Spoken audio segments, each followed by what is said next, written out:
Hey, this is Alfonso Rachel with 20 Pound Sledge and PJTV Zone Nation, and you're listening to VLR.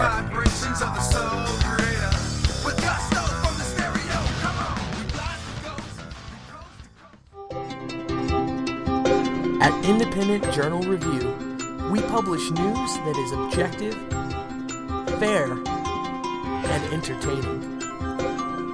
As one of the top websites in the United States, it's our duty to bring the absolute best to our readers. Readers like you. IJReview.com, your number one source for news and entertainment.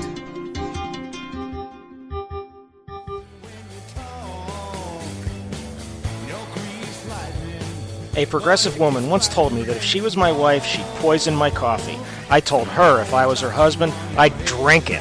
This is Alan Bordius, host of Their Finest Hour, Monday nights here on Vigilant Liberty Radio.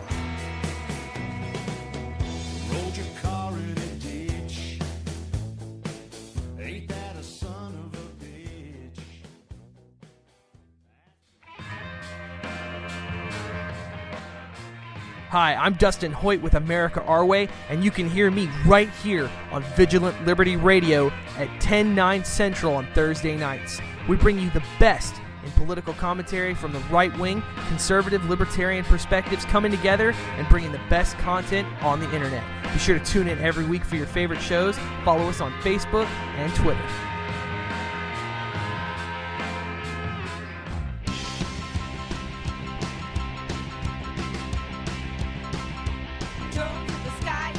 Hi, this is Missy Bordius. Join me as I share my womanly bits on the Conservative Feminist Show, 11 p.m. on Fridays, here on Vigilant Liberty Radio.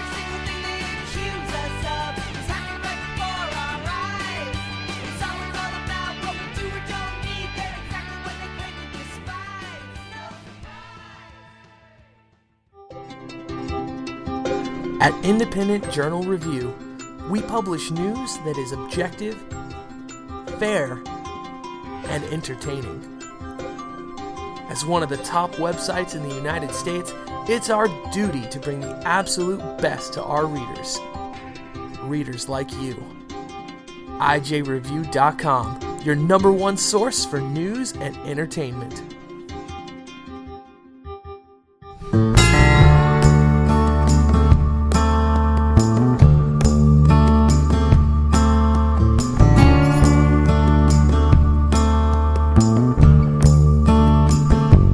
Welcome back to the final half hour of the Bright Mics with Michael Hausum and Mike Milner.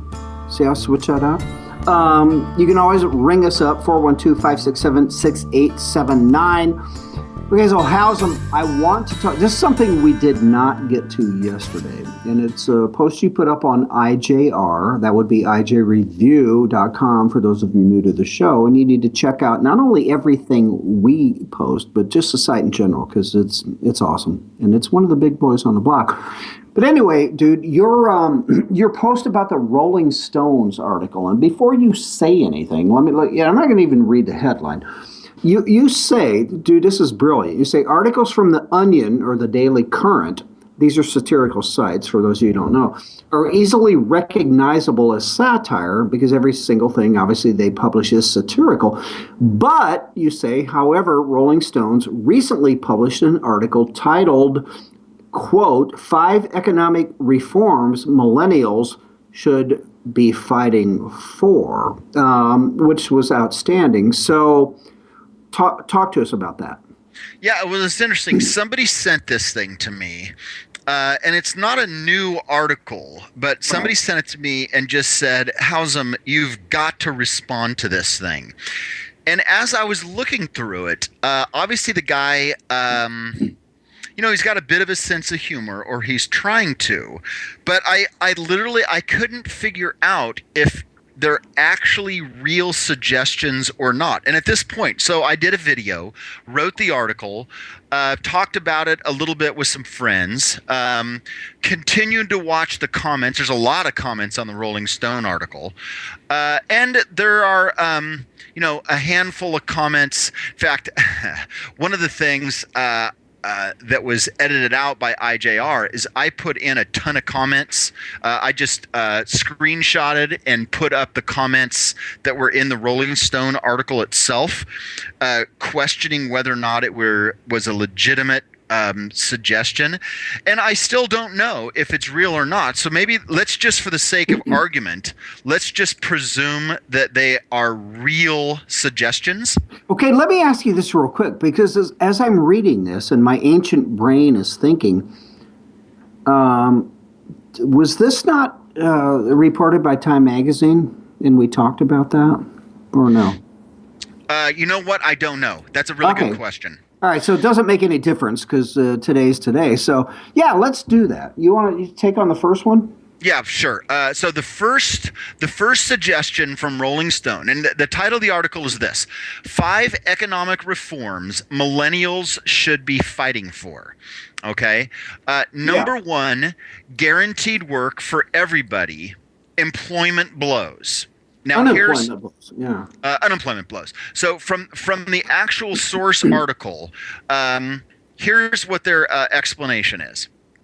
A job guarantee that paid a living wage would anchor prices, drive up conditions for workers at mega corporations like Walmart and McDonald's, target employment for the poor and long-term unemployed. The program would automatically expand during private sector downturns and contract during private sector upswings, balancing out the business cycles, sending people from job to job rather than from job to unemployment when times got tough. Right. And of course, that's been said, I mean, throughout forever, right? By no one. It never works. Yeah, it reminds me of that famous exchange. Milton Friedman talked about it back in like the 1960s. He was somewhere in Asia, and one of the economic ministers was taking him to, it was some kind of dig where they were putting in some kind of canal to connect 2 rivers or some kind of thing, and it was this big deal that was going to, make shipping more available and goods would be able to flow through the country better. And the economic minister said to Friedman, hey, and by the way, you will notice there's no heavy equipment. Everybody working has a shovel in order to increase the number of workers and increase the number of jobs. And Friedman famously responded, well, why use a shovel? Why not just give everybody a spoon? That's why Milton Friedman was a genius. Yeah, and then of course the other thing, this comment here, it's so easy to say. But see if you can, I'm going to read the sentence again, Mike, and I want to see if you can pick out the problem. Okay? Mm-hmm. The program would automatically expand during private sector downturns and contract during private sector upswings. Well, I mean, initially, I'm thinking, it's again wealth transfer because you have to subsidize when free markets don't provide the money. Yeah, that's one. The thing that came to my mind looking at it is this word automatically. Well, that first word, yeah, that was an operative word for sure. Yeah, what is this particular government decision matrix that would automatically do something when they're and determine how big is the downturn going to be? How long is the downturn going to take?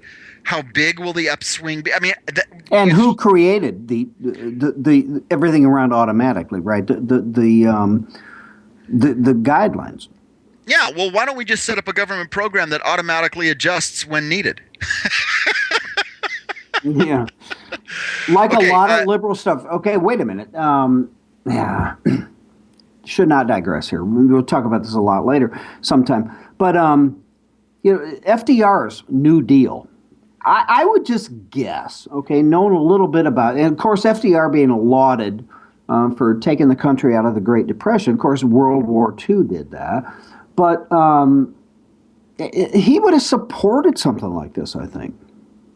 Oh, well, absolutely. The idea that the government would guarantee a job? Absolutely. Exactly. Okay, so number 2. You want to do it? All right. Social Security for all, quote, because as much as unemployment blows, so do jobs. That's why, listen, that's why you said at least once, if we didn't do this before, that it just sounds like something from The Onion. Satirical. And then this is the guy's comment. Let's think even bigger.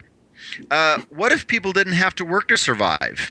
Enter the jaw-droppingly simple idea of a universal basic income in which the government would just add a sufficient sum for subsistence to everyone's bank account every month. And you know what? Maybe here's even the greater point, as opposed to whether it's satirical or meant. You and I both know that if, our friend Dan Joseph or, Jesse Waters or a poll went out into the street and asked, well, you can't go out in the street and just ask the liberals, but they would go, hell yeah. I shouldn't have to work. Lobster Boy, we've talked about him before, and the government should just give us stuff. Oh my gosh, Mike. I don't think you need to go to a campus. The first thing that came to my mind, you know how I do these videos? Yeah, right. Just walk. There's a post office right down the street from me. And there's people going in and out of that post office every day, all day long. To take an hour. Hey, do you think the government should provide employment or even provide income to every citizen? Just ask that question over and over and over. Now, in Newport Beach, you might get a different answer than if I were standing in Venice, or if I were in downtown Indianapolis versus downtown, I don't know, New York City, or out in the suburbs where you live. But my guess would be that just on a general day-to-day basis, if you were to ask that question, at least 40 to 50% of the people, when you say, hey, should the government provide a minimum guaranteed income or guaranteed jobs for all Americans? My guess is 40 to 50% of people would say, oh, yeah, that's a good idea. There's no question. And, of course, if you did a follow-up question and said, can you just, help me out here? Can you maybe tell me where the government would get that money? You'd hear crickets. Yeah, well, what do you mean? Wait a second. Where do you mean, where does the government get it from? From the government, man. What's wrong with you? The money would come from the government. Exactly. Because the government has a lot of money, dude. Exactly. Okay, next one, number 3, take back the land because landlords blow. So see, that's where, to your point that maybe it is satirical. That is so idiotic. I got nothing. I mean, what are the comments after that? Ever noticed how much landlords blow? They don't really do anything to earn their money. They just claim ownership of building and charge people who actually work for a living the majority of our incomes for the privilege of staying in boxes that these owners often didn't build and rarely, if ever, improve.